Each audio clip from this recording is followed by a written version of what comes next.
So I have been asked this question multiple times in the last month, and that is, what do I send my email list during the summer? Because obviously teachers are not really wanting to buy a lot of resources during the summer. They're probably not even wanting to think about purchasing individual activities or resources for their students right now, unless they're teaching summer school. Most of them are really focusing on rest, relaxation, rejuvenation, and getting themselves in a good space to return to school in August, which makes a lot of sense, right? So when answering this question, we want to think about a couple of things. The first thing that we want to think about is we don't want to ghost our email audience. We don't want to just say, bye guys, see you next summer, because while we're ghosting them, somebody else is sending them regular emails and somebody else is communicating with them on a regular basis. And so I don't want to be that person who pops up in August and they're like, who is she, bye, right? I want to make sure that I'm in regular communication with my audience. Another reason why, and this isn't a fun one, but it's a reality, is that a lot of teachers don't have time to prune their emails during the school year.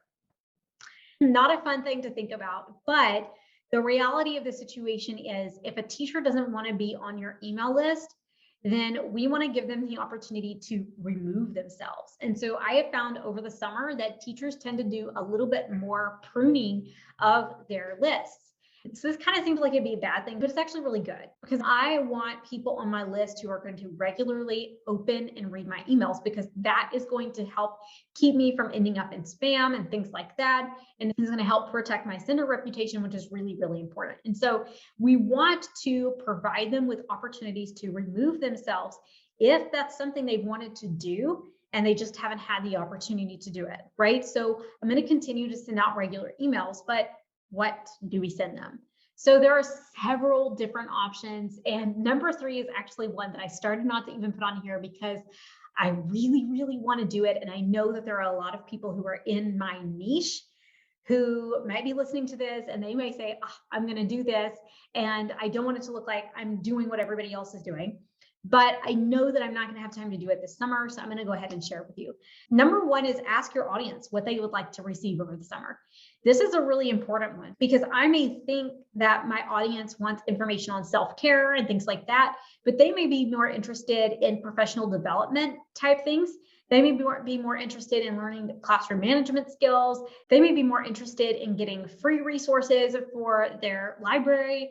So this is a really great way to make sure that whatever I'm sending them over the summer is something that they would actually like to receive. But I'm actually going to have the opportunity to build an even more solid relationship with them because they know that I'm taking into account what they want and I'm giving them something that they want. And so they know that I am there to serve them, right? Which is going to really help me, help my brand, and help the health of my email list long term. So I highly recommend sending something out and asking your email list. This could be as simple as sending them a survey to a Google form, or it could just be asking them, hey guys, what kind of content would you be interested in having over the summer? What are you wanting to learn about this summer? If I were going to send you an email that were going to make you really happy, what would be inside of that email? And just see what kind of responses that you get. The next thing that we can do, number 2, is create a summer series that revolves around some of the fun parts of teaching. So a lot of teachers are going to want lighthearted type of things during the summer. And so we can give them some lighthearted things. So maybe this is decorating classroom, organization, or even just kind of delving into a really nerdy topic within your niche. Maybe teachers would really enjoy doing that. Along the lines of this, a while back, I'm middle school math. A while back, I did a Nerdle tournament, which is like a math game. And they had a lot of fun with that. Over 100 teachers participated. And at the end of it, many of them emailed me and said, oh my goodness, this was so much fun. I looked forward to this every day. I would love to do this again sometime. And just those simple little things, like having little math games, was a way to brighten their day. And so maybe there's something nerdy inside of your niche that teachers would like.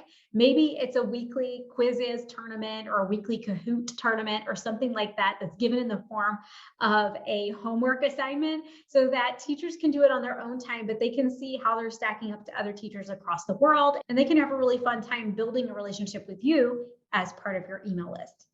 Number three is actually one of my favorites. And while I didn't originally want to share it, it's something that I'm hoping someone has an opportunity to do this summer so that you can tell me how it goes for you.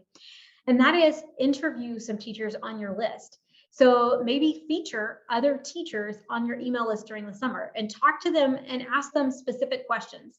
So maybe you send them a Google form to fill out with their first name, the state that they teach in, a picture of themselves, and maybe ask them some questions about this last year. What are some things that you felt really well for you and for your classroom last year? What is something you want to learn this summer? What is something you're reading this summer? And where is somewhere you're going this summer? Maybe some fun questions like that.